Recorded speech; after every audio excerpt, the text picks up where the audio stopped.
태풍이 점차 다가오면서 현재 제주도와 남해 먼바다에 태풍 경보가 내려져 있습니다.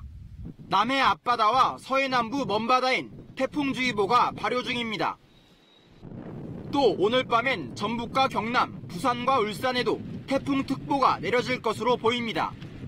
태풍이 지나가는 동안 남해안과 지리산 부근엔 최고 400mm 이상, 전남과 경남 서부, 제주도엔 100에서 300mm, 그 밖의 지역에도 30에서 150mm의 많은 비가 예상됩니다. 이번 태풍 솔릭은 서해로 북상함에 따라 한반도가 태풍 진행 방향의 오른쪽, 즉 위험반원에 들어가기 때문에 강풍 피해에 특히 유의해야 합니다. 이에 더해 강한 세력을 유지한 채 북상 속도도 느릴 것으로 보여 긴 시간 동안 강한 비바람이 몰아칠 가능성도 큽니다. 태풍이 지나는 동안 해안과 산간 지역엔 최고 초속 50m 이상, 그 밖의 지역에도 초속 30에서 40m의 강풍이 불 것으로 예상됩니다. 해상에선 최고 9m의 매우 높은 파도가 있는 가운데 만조 시간대 바닷물이 넘칠 수 있어 해안가에선 각별한 주의가 필요합니다. KBS 뉴스 김범주입니다.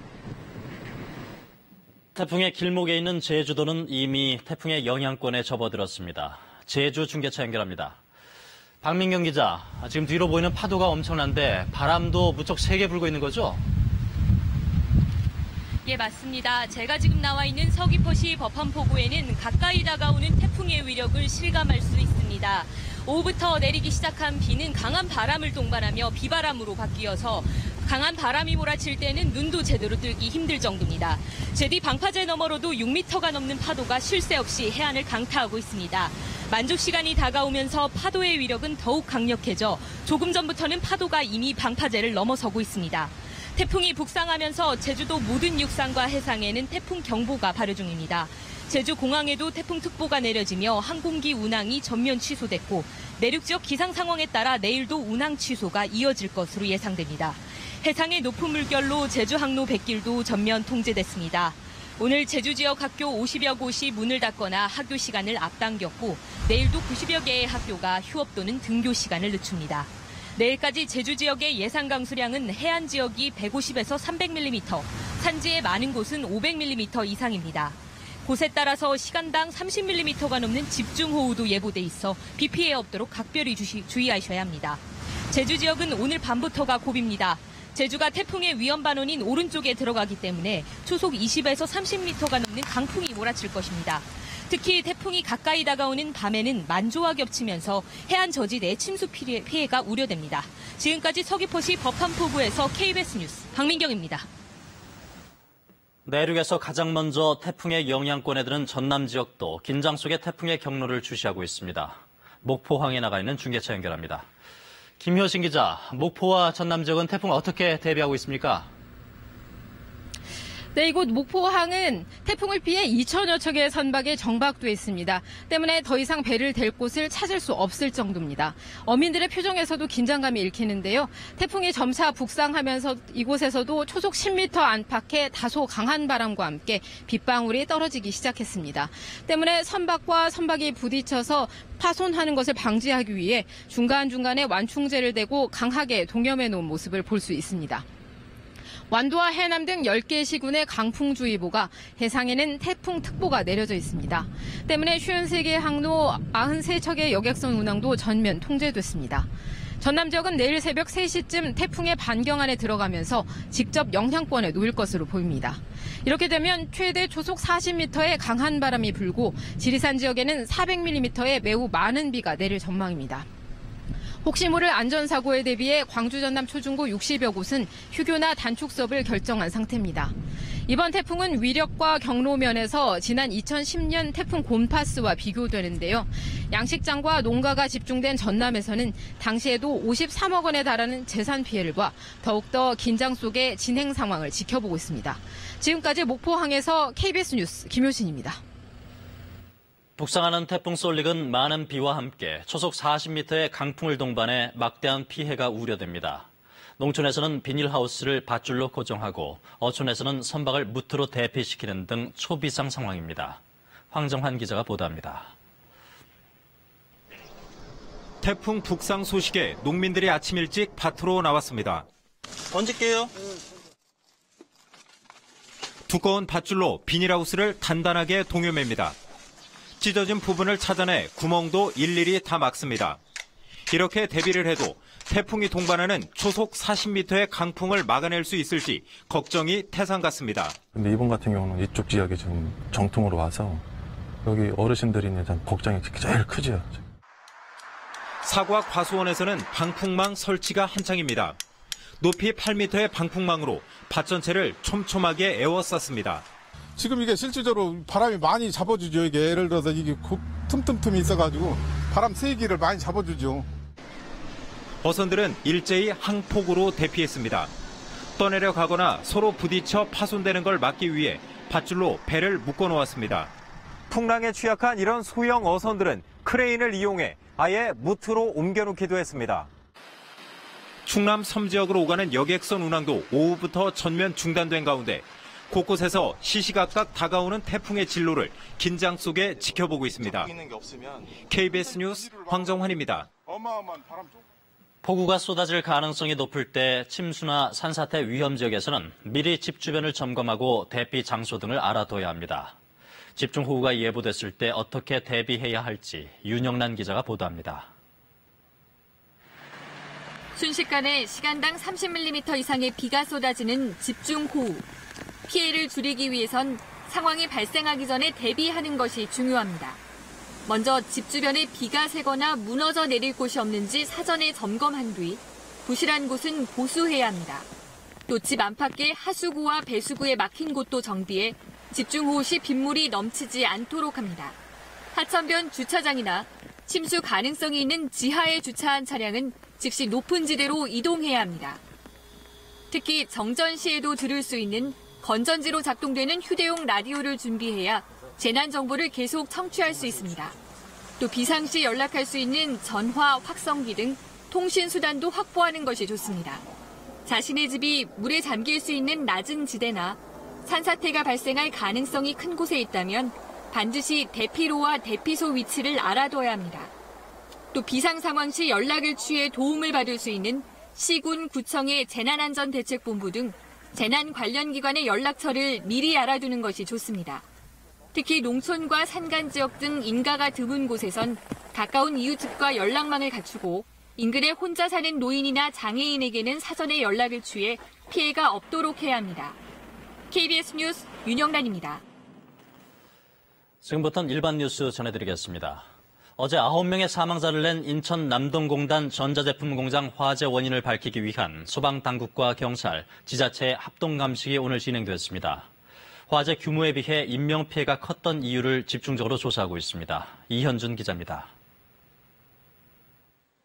인천 소방본부 등 유관기관이 모두 참석한 가운데 시작된 오늘 합동감식에서는 발화 지점을 찾는 데 주력했습니다.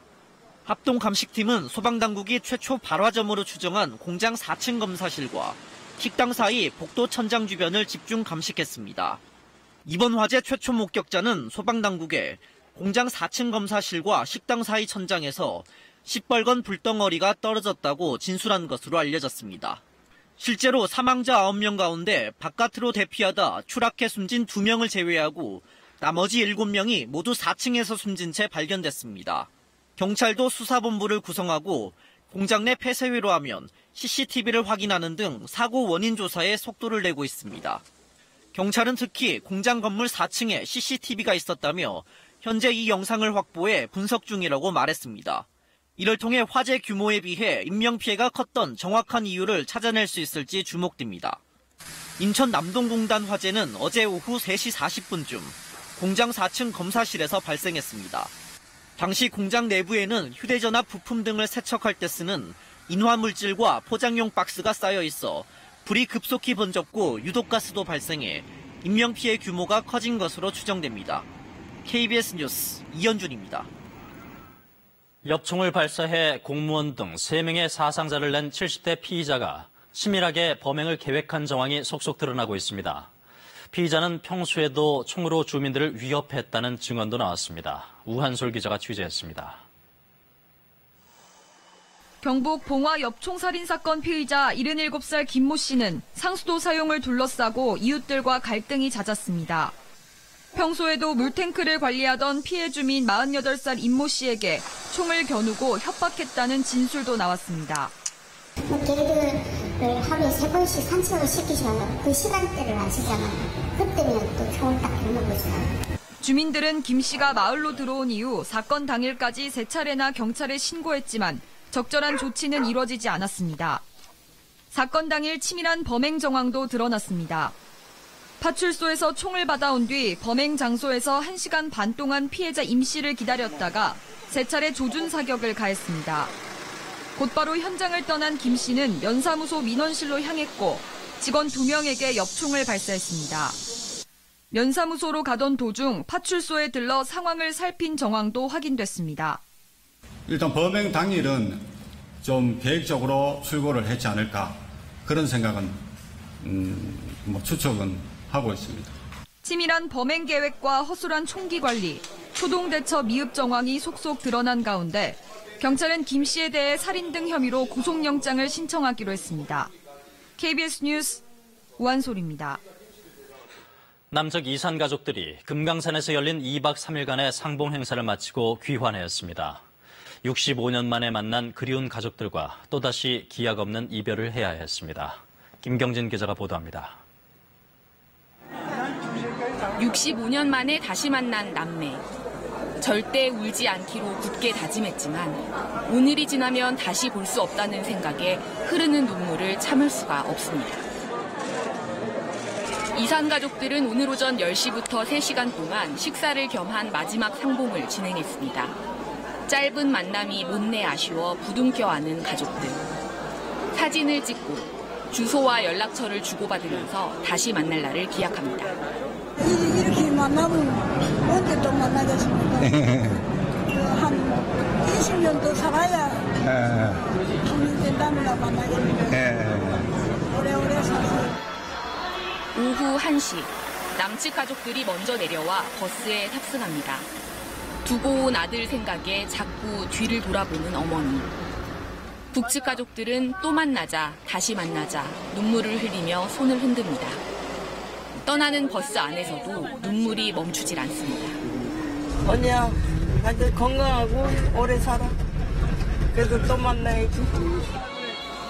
2박 3일. 12시간 동안의 짧은 만남을 뒤로 한 채 남북의 이산 가족들은 또다시 기약 없는 이별을 했습니다. 며느리가 자꾸 울더라고, 손녀하고. 그래서 나는 울음이 나오려고 참았지.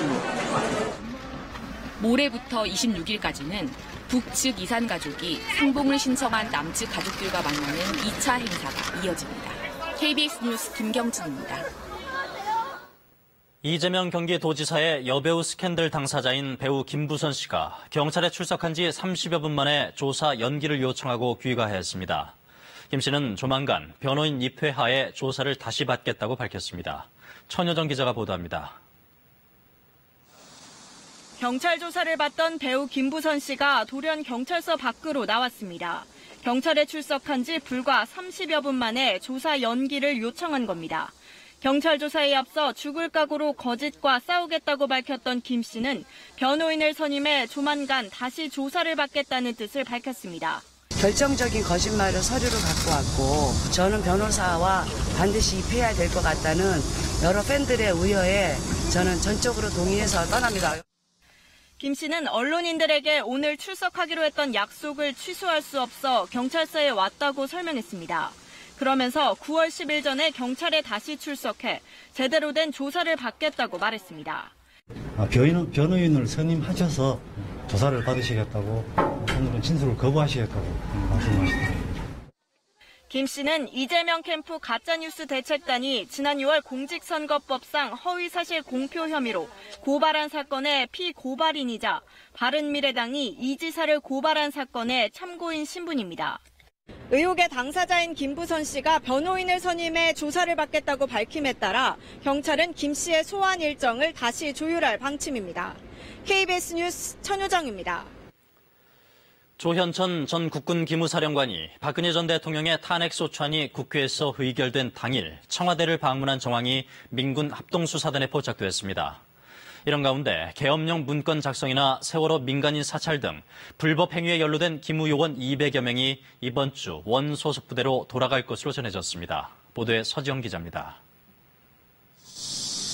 박근혜 전 대통령에 대한 탄핵소추안이 의결된 2016년 12월 9일 조현천 전 기무사령관이 청와대를 방문했습니다. 기무사 계엄 문건 의혹을 수사 중인 민군 합동수사단 관계자는 조 전 사령관의 청와대 출입 기록을 확보해 조사 중이라고 밝혔습니다. 조 전 사령관은 청와대 방문 직후 합동참모본부를 방문해 계엄과 관련해 상의했고 이듬해인 2017년 초 기무사 내에 계엄령 태스크포스인 미래방첩업무 발전 방안을 설치한 것으로 전해졌습니다. 문제의 계엄 문건은 바로 이 태스크포스에서 작성됐습니다. 탄핵소추안 가결 당일 조 전 사령관의 행적은 계엄 문건의 배후와 작성 목적을 밝힐 중요한 단서가 될 것으로 합수단은 보고 있습니다. 그러나 핵심 당사자인 조 전 사령관이 현재 미국에 체류 중인 것으로 알려져 합수단은 조만간 신병 확보에 나설 것으로 보입니다. 이런 가운데 기무사 해편 작업도 일정대로 진행되고 있습니다. 계엄 문건 작성과 세월호 민간인 사찰, 댓글 공작 등 이른바 3대 불법 행위에 연루된 기무요원 200여 명이 이번 주 내 6회 공군 등 원래 소속 부대로 돌아갈 예정입니다. 새로 창설되는 안보지원사의 규모는 현재 기무사 인원에서 30% 정도 줄어든 2,900명 수준이 될 것으로 전망됩니다. 이에 따라 안보지원사의 장성수도 9명에서 6명 정도로 축소될 것으로 보입니다. KBS 뉴스 서지영입니다. 끝으로 KBS 기상센터를 연결해서 태풍 상황과 함께 자세한 날씨 알아보겠습니다. 김지효 기상캐스터 전해주시죠. 네, 태풍 쏠릭이 강한 중형급 세력을 유지한 채 서귀포 남쪽 해상에서 올라오고 있습니다. 내일 새벽 제주도 서쪽 해상을 지나 내일 밤 중부 서해안에 상륙하겠고 이후 금요일 새벽엔 수도권을 비롯한 중부 내륙을 관통할 것으로 보고 있는데요. 따라서 오늘 밤부터 모레까지는 태풍에 대한 대비를 철저히 해주셔야겠습니다. 제주도는 이미 태풍 영향권에 들면서 제주도와 남해상, 서해 남부 해상에서는 태풍 경보가, 전남에는 태풍 주의보가 내려져 있고요. 그 밖의 지역도 태풍 예비특보가 점차 확대되겠습니다. 네, 또 내일부터는 강한 비바람이 전국에서 몰아치겠습니다. 제주도는 최고 500mm 이상, 전남 남해안과 지리산 부근은 400mm 이상의 물폭탄이 쏟아지겠고요. 중부지방도 많은 곳은 200mm 이상의 비가 내리겠습니다. 또 바람도 무척 거셉니다. 이 태풍 경로와 가까운 해안과 산지를 중심으로 초속 40m의 매우 강한 바람이 불겠습니다. 물결은 제주 해상에서 최고 11m, 서해상과 남해상에서는 8, 9m로 매우 높게 일겠고요. 특히 서해안과 남해안, 제주도에서는 해일이 나타날 가능성이 있어 각별히 주의하셔야겠습니다. 기상정보였습니다. 태풍 피해 입지 않도록 각별히 유의하시기 바랍니다. 이상으로 KBS 뉴스 특보를 마칩니다. 고맙습니다.